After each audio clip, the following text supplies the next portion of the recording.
మనం రామాయణంలో రోజుకి కొన్ని శ్లోకాలు నేర్చుకుంటున్నాం కదండి. శుక్లాంబరధరం విష్ణుం శశివర్ణం చతుర్భుజం ప్రసన్నవదనం ధ్యాయే సర్వవిఘ్నోపశాంతయే.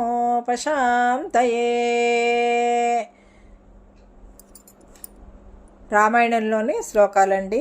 ధర్మార్థకామమోక్షాణం సాధనే చ ద్విజోత్తమాః శ్రోతవ్యం చ సదా భక్త్యా రామాఖ్యానం సదా నృభిః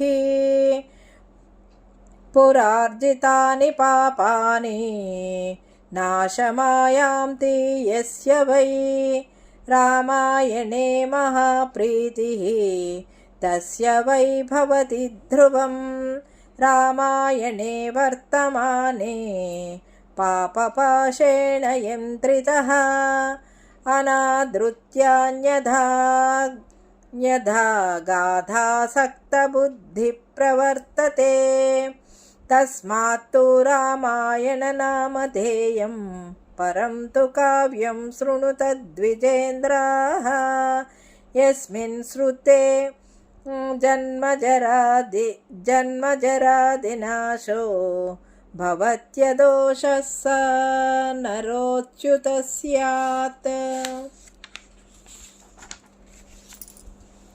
నరం వరేణ్యం వరదం తు భావ్యం నిజప్రభాభాసిత సర్వలోకం కల్పితార్థప్రదమాదికావ్యం శ్రుత్వా వజేన్మోక్షపదం మనుష్యః బ్రహ్మేశ విష్ణ్వాఖ్యా శరీరభేదైః విశ్వం సృజత్యత్తి చ పాతి యశ్చ తమాదిదేవం పరమం పరేశం ఆధాయ చేతస్యుపయాతి ముక్తిం యో నామ జాత్యాదివికల్పహీనః పరపరాయణాం పరమః పరస్యాత్ వేదాంతవేద్యః స్వరుచ ప్రకాశః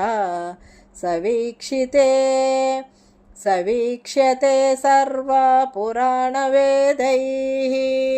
ఇదండి ఈనాటి వీడియో. ఈ వీడియో కనుక మీకు నచ్చినట్లయితే లైక్ చేయండి, షేర్ చేయండి, కామెంట్ చేయండి, సబ్స్క్రైబ్ కూడా చేయండి. మరిన్ని వీడియోలు కావాలంటే బెల్ ఐకాన్ని నొక్కండి.